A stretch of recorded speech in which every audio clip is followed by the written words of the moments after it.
It sounds like the Bears would be comfortable taking Braxton Jones as their starting left tackle, but they're kind of keeping their options open to see what may fall to them or how they could create competition both in year one after they acquire someone, but also down the line. Braxton Jones, Ben Johnson also talked about him gaining a little bit of weight. He's a pretty athletic guy. He has long arms to the tune of 35 3/8 inches. Yes, I just looked that up.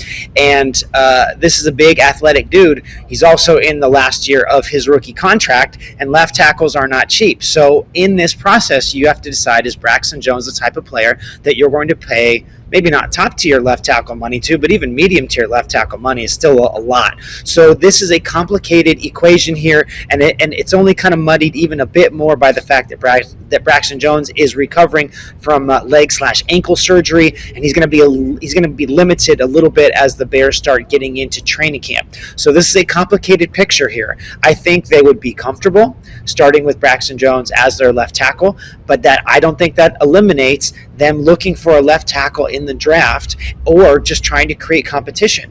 I think that this is a real layer cake here. I think the Bears would be better trusting Braxton Jones to let him see how he works out in this system, and then they can have Amagaji right there beat behind him as a developmental prospect. Adding a swing tackle may not be the world's worst idea, but this is a complicated thing here, Carmen. How do you view it after what you heard as it pertains to the left tackle spot?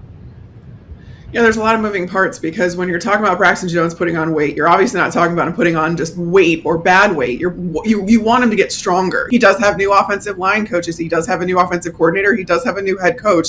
How much can they help him kind of develop into what they want him to be? Because if you did end up getting your left tackle in the 5th round, and you do only have to pay mid-tier money for your left tackle, especially because you now have a guy like Joe Thuney playing next to him, and the interior of the line is so much more solid and full of veterans. That theoretically helps the development as well. But also, you heard them say, well, we have flexibility.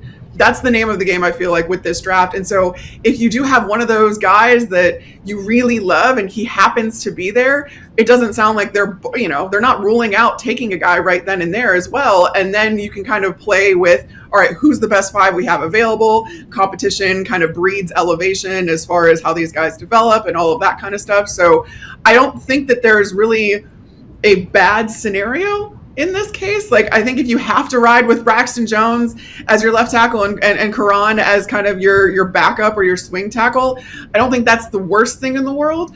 By using draft capital at that spot, I think is also completely on the table and completely justifiable. If you are going to, invest in the trenches, then invest in the trenches. Do it 100%.